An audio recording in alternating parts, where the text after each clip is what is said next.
Megamog, Meg's Cauldron. Let's begin, shall we? Meg's cauldron was 100 years old. It's the cauldron's birthday today, said Meg. I'll do a spell for a birthday cake.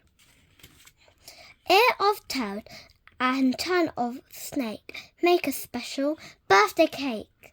Meg and Owl stood well back. But where was the usual lightning bolt and thunderclap? The cauldron let out a small puff of smoke and was silent. Something was very wrong. They took the cauldron to the workshop. Can you mend it for us, Meg? asked the Mechanic. Well, I'll do my best, he said, shaking his head. But in the meantime, why don't you borrow this? It's the latest model. And he produced a shining brand new cauldron with all sorts of interesting knobs and dials. Wow, said Meg. Mog and Owl. They took the new cauldron home and put it in the kitchen. Meg pressed the starter button. A high-pitched voice said, "Name your spell, name your spell." A talking cauldron, said Meg. I can do anything, said the cauldron. Name your spell. We'll let you know as soon as we need you, said Meg. We're just going to have tea. The cauldron whirled and flickered, and a tremendous flash of light filled the kitchen.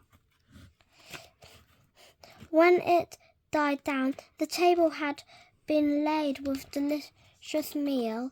"Tea is served," said the cauldron. "That was nice and quick," said Meg. As they sat down to eat at this rate, it won't be long before bedtime. Bedtime, said the cauldron. There was another flash of light, and suddenly the bed had appeared in the kitchen. Meg, Mog, and Owl found themselves tucked up in it. But we haven't had our tea yet, said Owl. And we don't sleep in the kitchen, said Meg.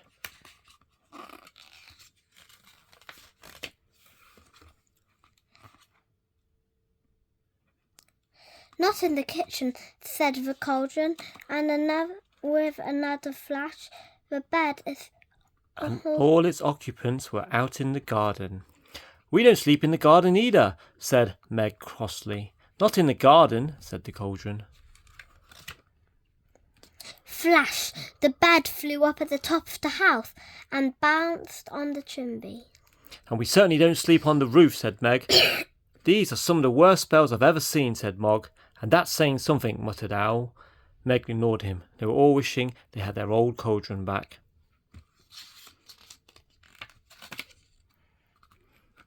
After an uncomfortable night on the roof, Meg was pleased to see the mechanic at the door next morning, but he was very gloomy. He handed Meg a sack.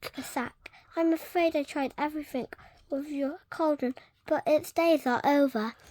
The cauldron was in pieces. Meg, Mog and Owl stood around the remains of their old friend, feeling very sad. The new cauldron came up and nudged them. Name your spell. Come on, keep me busy. I can do anything."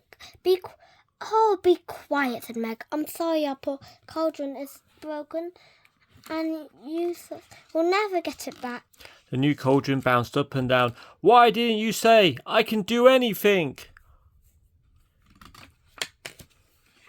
And with the biggest flash of all, the new cauldron vanished, and there, in the middle of the kitchen floor, was the old cauldron, looking exactly as it had always done. "It's back!" cried Meg. "How are you, old cauldron?" asked Owl.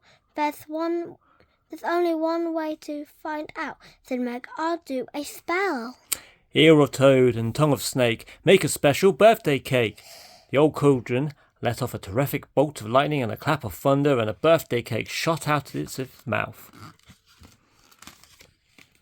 The cake exploded on the ceiling. Cake crumbs scattered everywhere, and a lot of the icing landed on Meg's head. The old cauldron was definitely back. Happy birthday, old cauldron, said Meg. The end.